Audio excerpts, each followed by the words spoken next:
dengan dia buat filem-filem seram, dia buat benda-benda yang menyebabkan orang menarik minat manusia ni untuk jadi satu tarikan.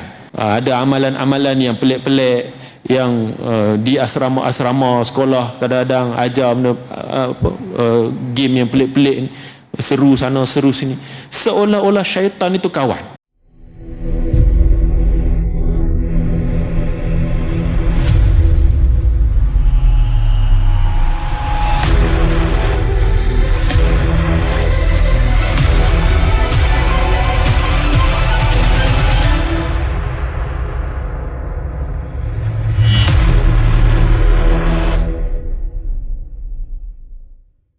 La tattabi'u khutuwatis syaitan. Janganlah kamu mengikuti langkah-langkah syaitan, iaitu jejak-jejak syaitan, sepak terajang dia, dan juga amalan-amalan dia, perbuatan-perbuatan dia, apa sahaja yang berkaitan oleh syaitan, galakkan dia, anjuran dia, ini semua yang berkaitan dengan syaitan. Jangan ikut langkah ni, sama ada langkah satu ke, langkah dua ke, langkah laju ke, langkah pelan ke, menuju ke arah syaitan ni jangan ikut. Ini satu peringatan daripada Allah Subhanahu wa taala. Dalam ayat yang lain Allah Subhanahu wa taala menyatakan bahawa hubungan manusia dengan syaitan ini ialah aduwwum mubin, iaitu musuh yang nyata. Maksudnya hubungan manusia dengan syaitan adalah hubungan musuh. Ini bukan hubungan boleh kita minta bantuan, pertolongan ke, ini kita nak berkongsi ilmu ke, kita nak tanya pengalaman dia ke, ini bukan. Ataupun kita nak apa-apalah, ada orang cuba untuk membuat satu satu usaha dan sebagainya supaya nampak macam syaitan ni benda yang boleh sebagai satu entertainment, sebagai satu hiburan. Contoh dengan dia buat filem-filem seram, dia buat benda-benda yang menyebabkan orang menarik minat manusia ni untuk jadi satu tarikan. Ada amalan-amalan yang pelik-pelik yang di asrama-asrama sekolah kadang-kadang ajar benda, game yang pelik-pelik ni, seru sana seru sini, seolah-olah syaitan itu kawan. Sedangkan Al-Quran ajar kepada manusia ini syaitan itu adalah musuh. Hubungan kita dengan syaitan ialah hubungan musuh. Sebagaimana kita benci kepada musuh kita, sebagaimana kita tak suka kepada orang yang nak buat khianat kat kita, orang yang sentiasa mengintai peluang untuk merosakkan kita, menghancurkan kita, kita sentiasa berjaga-jaga, kita sentiasa meletakkan kawalan kita, meletakkan perisai kita untuk berhadapan dengan musuh ni bila-bila masa. Kita tak tahu, kita sedang lalai, musuh akan ambil kesempatan. Itu kalau musuh yang fizikal. Demikian hubungan kita dengan syaitan macam itu.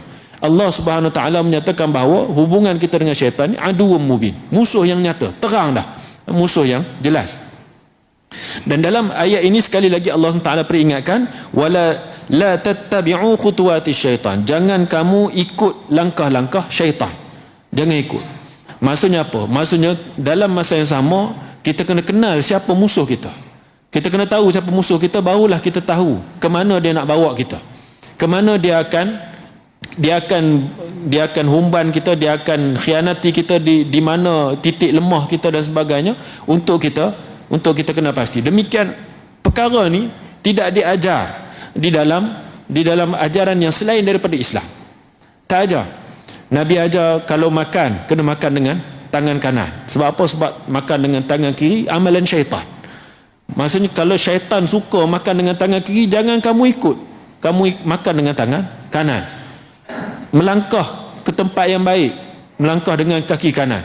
Benda-benda yang walaupun kita kata kecil lah perkara ni, kecil dari sudut amalan, tapi dari sudut ganjarannya besar lah. Sebab apa? Sebab kita buat amalan tu, walaupun amalan tu kecil, tapi dengan hati kita membenci syaitan. Hati kita tak nak ikut langkah syaitan, tak nak ikut apa yang kebiasaan syaitan, kesukaan syaitan, kita tak mahu itu. Jadi dia membawa kepada perkara-perkara yang lain lah. Jadi kalau dalam hal yang kecil seperti makan dengan tangan kiri pun, yang itu kita tak mahu ikut kerana itu adalah perbuatan syaitan. Nabi ajar kita ni itu adalah perbuatan syaitan. Apatah lagi perkara yang lebih besar, iaitu mensyirikkan Allah Subhanahu wa taala. Itu lebih besar lagi. Itu lebih kotor lagi, lebih teruk lagi, lebih jijik lagi. Dalam Quran sendiri ajar bahawa inna syirka la zulmun azim. Inna syirka la zulmun azim, sesungguhnya syirik itu adalah kezaliman yang besar. Dalam ayat yang lain, innamal musyrikina najasun, sesungguhnya orang-orang musyrik itu najis.